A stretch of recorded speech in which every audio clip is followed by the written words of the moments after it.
En este video vamos a hablar de la mártir de Coyoacán, María de la Luz.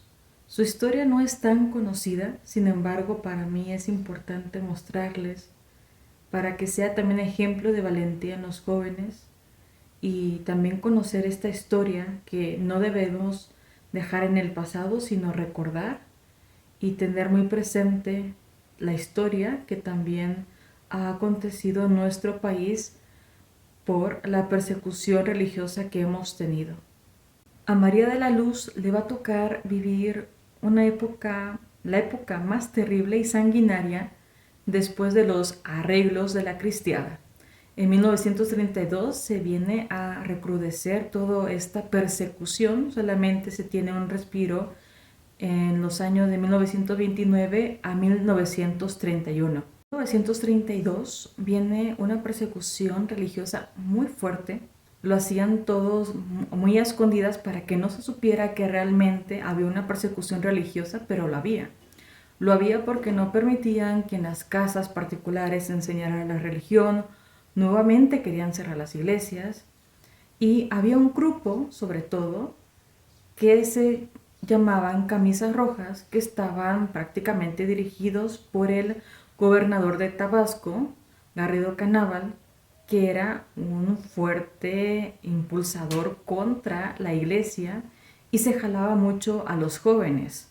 Estos jóvenes, camisas rojas, que así se los conocía, iban a incendiar iglesias, a quebrar imágenes, a golpear a la gente que estaban rezando, pero todo esto lo hacían de noche, lo hacían para que la gente no notara que eran ellos, pero la gente ya sabía que este grupo de jóvenes eran los que estaban haciendo toda esta persecución a escondidas, pero lo estaban haciendo dirigidos por él. Entonces los jóvenes hacían todo esto porque sabían que estaban dirigidos por el gobernador y que el presidente también municipal de Coyoacán los apoyaba. O sea que no, ninguno de ellos iba a ser detenido. Estamos hablando que a María de la Luz le toca esta época, pero ella decide profesar su fe tranquilamente, con valentía, y como ella sabía que la mejor forma de llamar a los jóvenes es a través de la educación, empieza a formar grupos de teatro, grupos de asociaciones para que los jóvenes se reúnan, en este caso particularmente de mujeres, para hacer obras de teatro en el cual haya un mensaje, el mensaje de la bondad de Dios, de los valores, y empieza a organizar todas estas actividades teatrales con jóvenes y que tienen un gran impulso y una gran aceptación por la gente. El mismo mes de septiembre, en la capital, el bloque revolucionario, membrete impresionante, propone a la Cámara de Diputados que se despoje a los católicos de todo cargo público. Se forma además una Liga Nacional para combatir el catolicismo y desfanatizar a las masas. El 12 de octubre, la policía y los bomberos dispersan una manifestación de 20,000 católicos.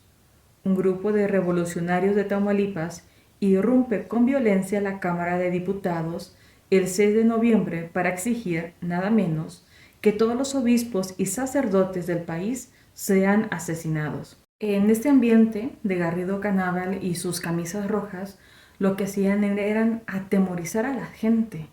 Tenían todo el apoyo del presidente.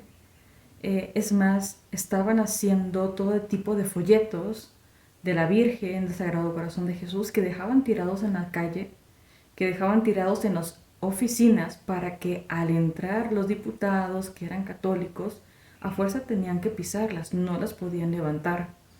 Hicieron también una película con una doble moral, en el cual al terminar esta película empezaron a quemar imágenes, a quemar Biblias. El punto era aterrorizar a tal grado para que los diputados, senadores, obispos y sacerdotes tuvieran miedo, y también para que no hubiera ningún diputado católico dentro de la Cámara de Senadores, ningún senador o diputado. Este era el ambiente que quería Canábal con con sus camisas rojas, y era el ambiente tan tenso y tan pesado que se estaba viviendo, de miedo, de frustración, porque a pesar de que se estaban haciendo manifestaciones, eran dispersados por la policía. O sea, manifestaciones de católicos por estas agresiones eran dispersados por las policías, no le hacían caso, y los únicos que prácticamente parecían que mandaban eran los camisas rojas. El 19 de diciembre los camisas rojas se creen ya seguros y sobre todo, respaldados por su jefe, empiezan a ensayar sus fechorías persecutorias fuera de la capital. Una hermosa estatua de la Virgen de Guadalupe, erigida por la devoción de los fieles sobre un altozano de la carretera de Cuernavaca, es arrancada salvajemente de su pedestal y hecha a pedazos. Los diarios dijeron que había sido obra de unos desconocidos, pero todo el mundo sabía que habían sido los camisas rojas del ministro de Agricultura que, con hechos, realizaban la obra desfanatizadora. El 28 de diciembre, 2 días antes del martirio de María de la Luz, muchas mamás llevaron a sus niños, eran muchos niños, que fueron de peregrinación a la basílica para pedirle a nuestra Madre Santísima que se acabara todo este ambiente de violencia que estaba viviendo por los camisas rojas. También en ese mismo día, María de la Luz se despide de una amiga diciéndole que se den el abrazo de Año Nuevo porque no saben si se van a volver a encontrar. Los camisas rojas planearon ya algo en grande y a plena luz, quemar un templo, y no cualquiera, sino el templo parroquial de la tranquila y religiosa villa de Coyoacán. Con este hecho, medirían sus propias fuerzas y a la vez probarían la resistencia de los católicos. Pero, ¿por qué eligieron Coyoacán y su hermoso templo? Desde luego porque contaban con el respaldo del líder máximo. Quizá fue el mismo Garrido Canábal el que indicó el objetivo y planeó la realización.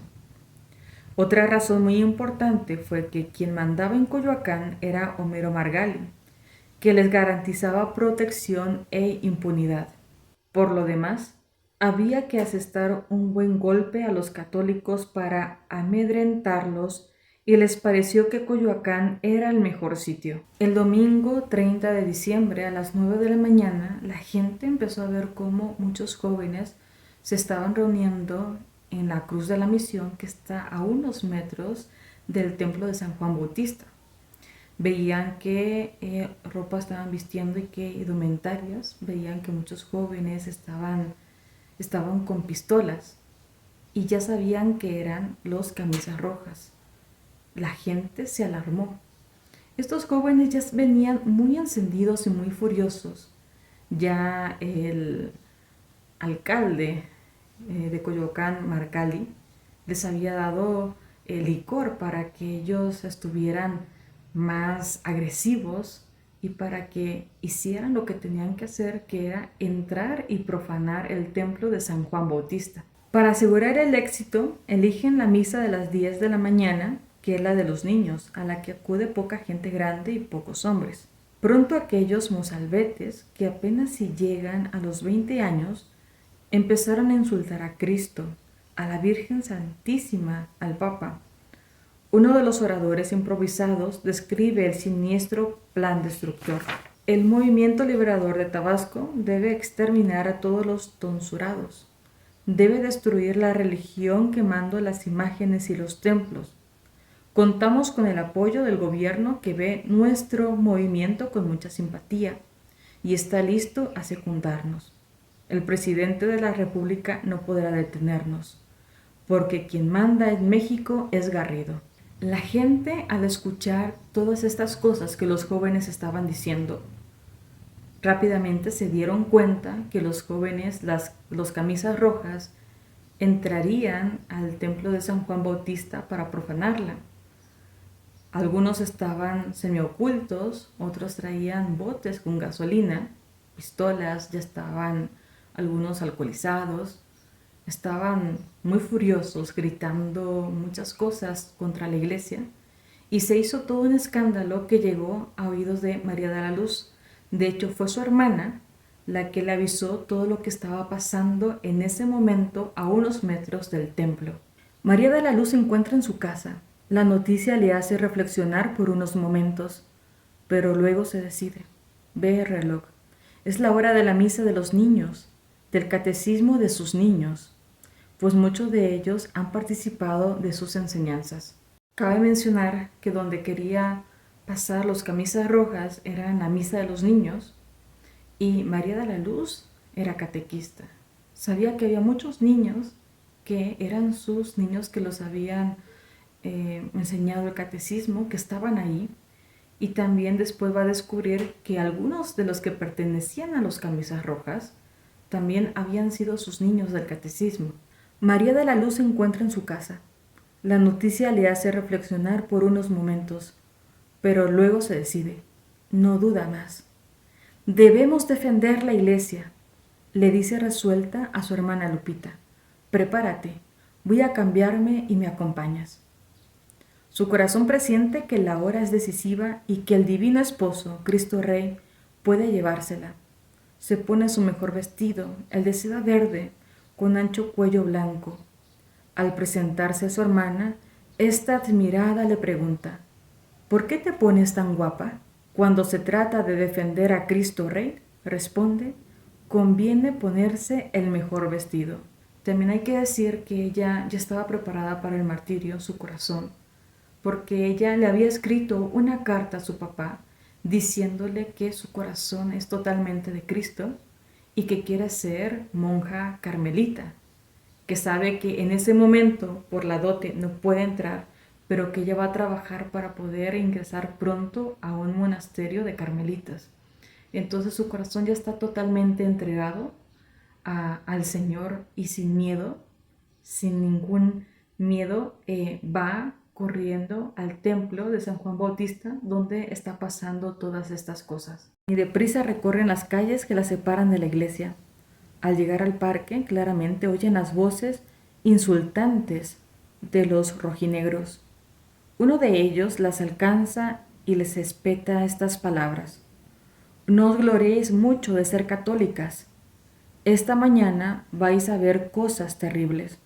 No tenemos miedo, responde María de la Luz. Estamos dispuestas a morir por Cristo Rey, si fuera necesario, y nos alegraríamos por ello. Ellas se ponen enfrente del templo. El sacerdote está escuchando ya todo el escándalo que están haciendo los rojinegros, camisas rojas, y que quieren entrar al templo, que están armados. Se hace un gran escándalo, pero el sacerdote no se espanta. Él empieza el santo rito de la misa.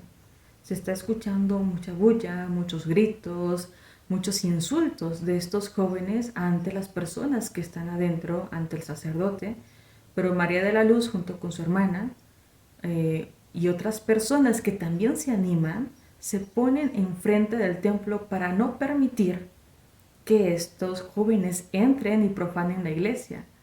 Es más, ellos iban sin armas, ellos solamente pusieron como escudo su cuerpo para que la iglesia no fuera profanada. María de la Luz, con mucha valentía, exclama, el que se atreva a entrar en la iglesia antes pasará sobre mi cuerpo. Entonces ocurre algo inesperado. Un jovenzuelo de los rojinegros se aparta del grupo y se acerca discretamente a María de la Luz. Le dice en voz baja, señorita, le suplico, no se quede aquí, retírese porque vamos a quemar la iglesia. Muchas personas se agruparon a la puerta del templo. Afuera los asaltantes no se atreven a entrar al advertir la resuelta actitud de los fieles, animados con las palabras y el ejemplo de María de la Luz. Exasperados, gritan nuevos insultos y maldiciones en contra de Cristo Rey y la Virgen María de Guadalupe.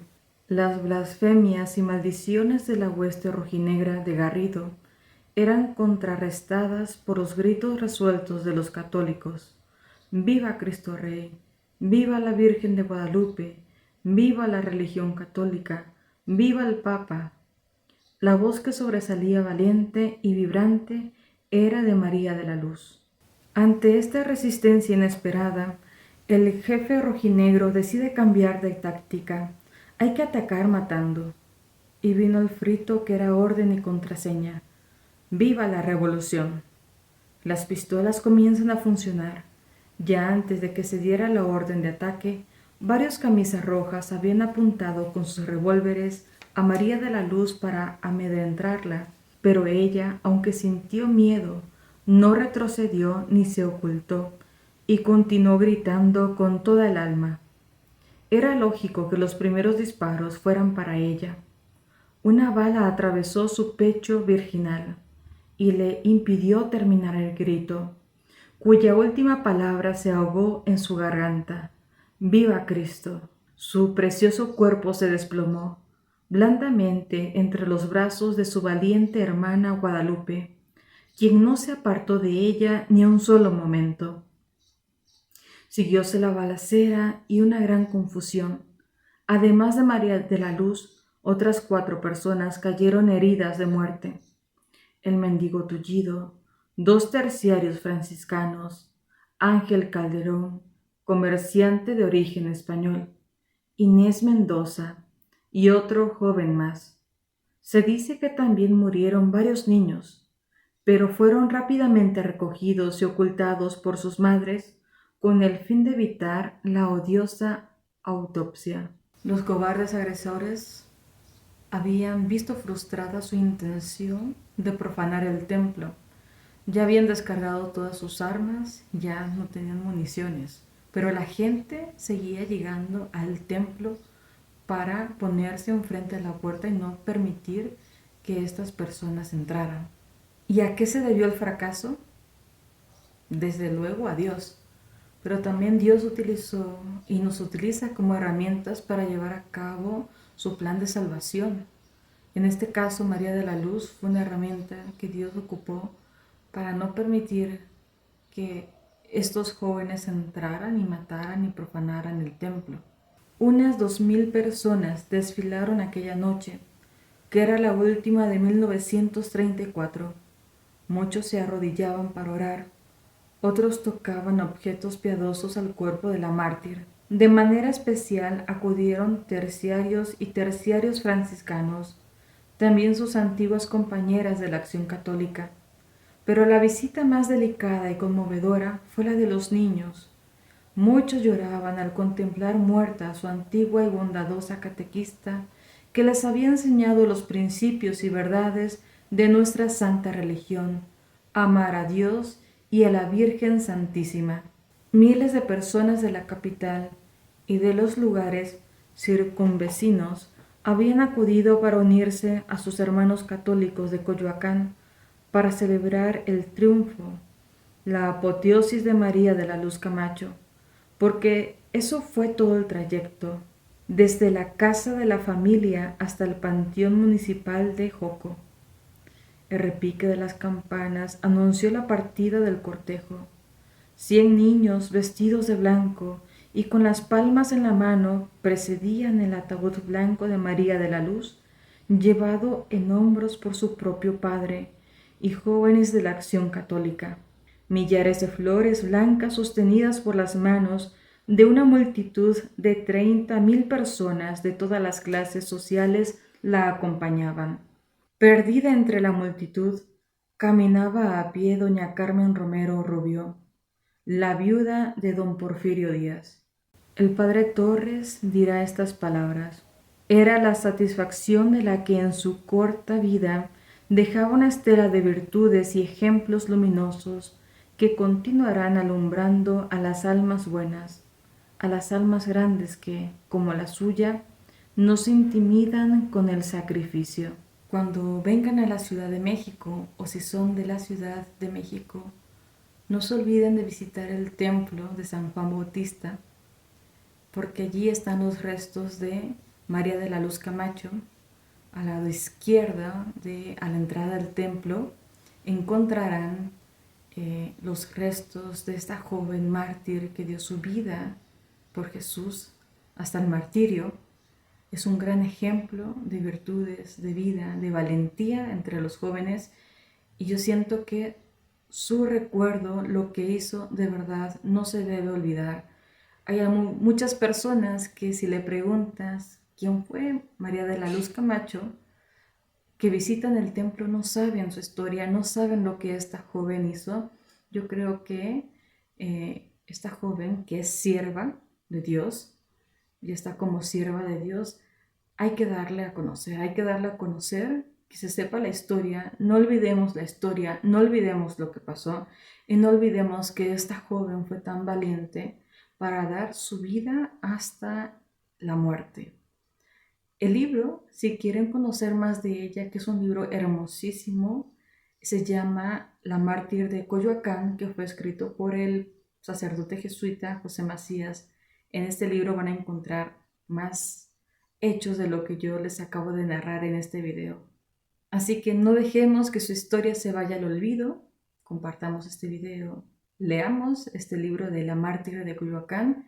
Al entrar en ese templo, visitemos sus restos y también le pidamos que nos ayude a dar, si es necesario, nuestra vida por Cristo.